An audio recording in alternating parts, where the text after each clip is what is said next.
So, I don't know about you, but a lot of people eat the same old breakfast every day, which is like okay, but maybe you get bored. I get bored. Sometimes I eat things like cold pizza or whatever for breakfast.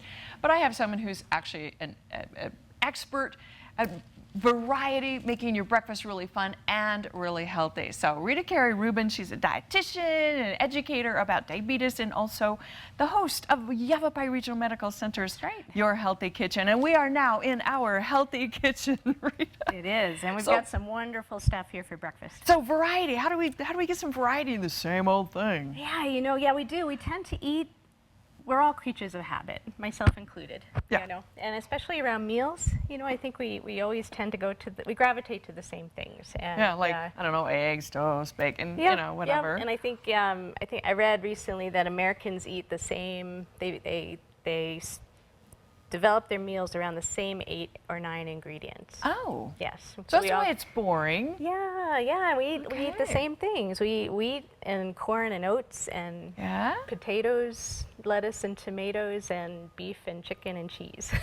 So what do you have? You have like other varieties here? I mean, what else is there, Rita? Oh my gosh, there's so much. And you know, and you know, having habits around meals I think can be really helpful, because habits make life easier. Yeah. Right? You know what you're going to do. We know what we're going to do. We know where to shop in the grocery store. We know what to put on our list, and we know how to prepare it at home. I mean, I do that. I have lots of meals where I just know how to do it. And so it's okay, of course, you know, to eat the same old thing, but are there advantages to finding other food things that are more unusual for us maybe to be using? I think, yeah, if we just eat the same foods, we have a risk of actually being a little nutrient deficient, because we don't have enough variety. Oh, okay. And some people even develop some food intolerances and allergies by eating the same things day after day after day. Oh, and plus it just can get kind of boring. I know, I can't eat the same thing a couple days in a row. It just kills me. So. Yeah, so shake it up. Boring, you know? boring. Okay, so how do we shake it up? Yeah, Where do we start, Rita? Breakfast is a perfect meal, I think, to try to add some variety, because I think we all eat the same stuff probably every day. Yeah. You know, we all reach for the box of cereal or the oatmeal or the I'm eggs. in a rut. The eggs Chai and bacon. tea from Chai tea. Well, there you go. Costco. Yeah, okay. So and that's kind of nice. You know, it's early in the morning. You don't want to have to think about what to make for breakfast. But there are some really, there's some nice different grains that you can make some hot cereals from to start with. So not just going for the same old oatmeal or cream of wheat. And I have some of them here. They're my favorites. They're all gluten-free. And so there's quinoa and amaranth and buckwheat. So again, all gluten-free. They're not true grains. They're what are called pseudo grains. So these would be gluten-free? They're all gluten-free. Wow, phenomenal. Yep, higher in protein and fiber than other grains. Lots of important nutrients like calcium and magnesium and iron even.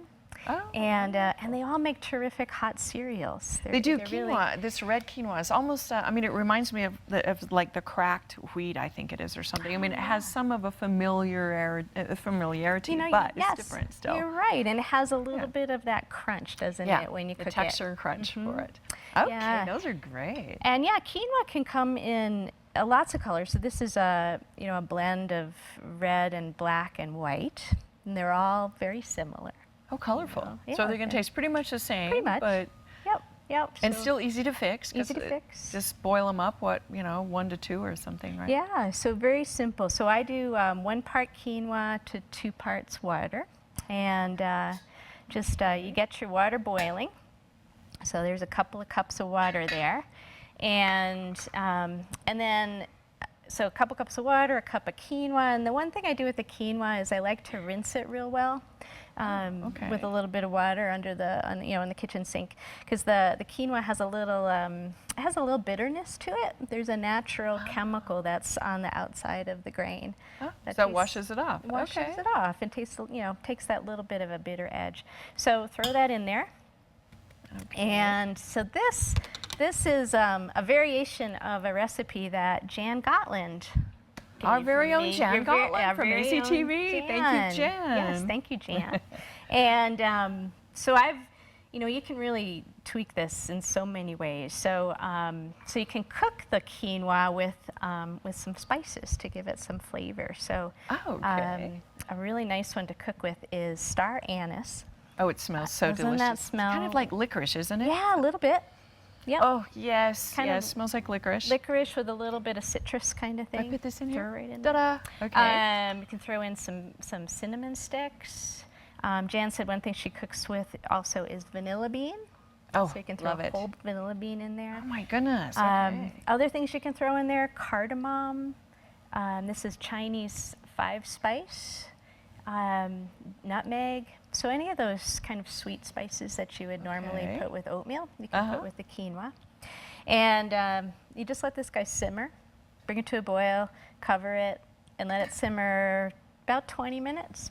All right. And then it's And ready. then you it's just ready. pull out your cinnamon sticks and anise, and you're off to go. That's right. Yeah, you can't eat those guys. They're a little That looks crunchy. good. What is that? So that's the quinoa, and Underneath, okay. I love to pile it with all the good stuff. So blueberries, one of my favorite fruits. Fabulous. Some walnuts, and this is Jan's idea too. You take a little bit of cocoa and top the quinoa with a little Obviously bit of a chocolate lover here. cocoa as Oh, well. put a little cocoa on top. And okay. you know, super powered. I mean, these are superfoods here. You know, Right. super concentrated with phytonutrients and. Nice. So 30 seconds left. What do you put? Almond milk on it? Or You could. change it up a little bit You with could different top it. flavors Mhm. too? If you wanted Okay. to add some milk, you could put regular milk, of course. I like to use the plant-based milk, so there's Okay. almond milk. This is a really yummy almond coconut creamer. Wow, fabulous. Gives it a little bit more body. Delicious. Well, I tell you, this is really helpful to give us some great ideas. Now, people can find information for this Yavapai Regional Medical Center Healthy Kitchen stuff where? Yeah, so if you go to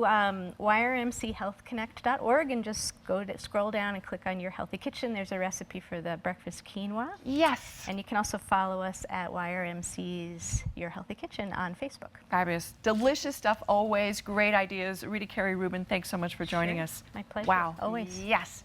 Your Healthy Kitchen, Yavapai Regional Medical Center. We love it. Okay, don't go away. We're going to take a break. We'll be right back on Sandy and Friends.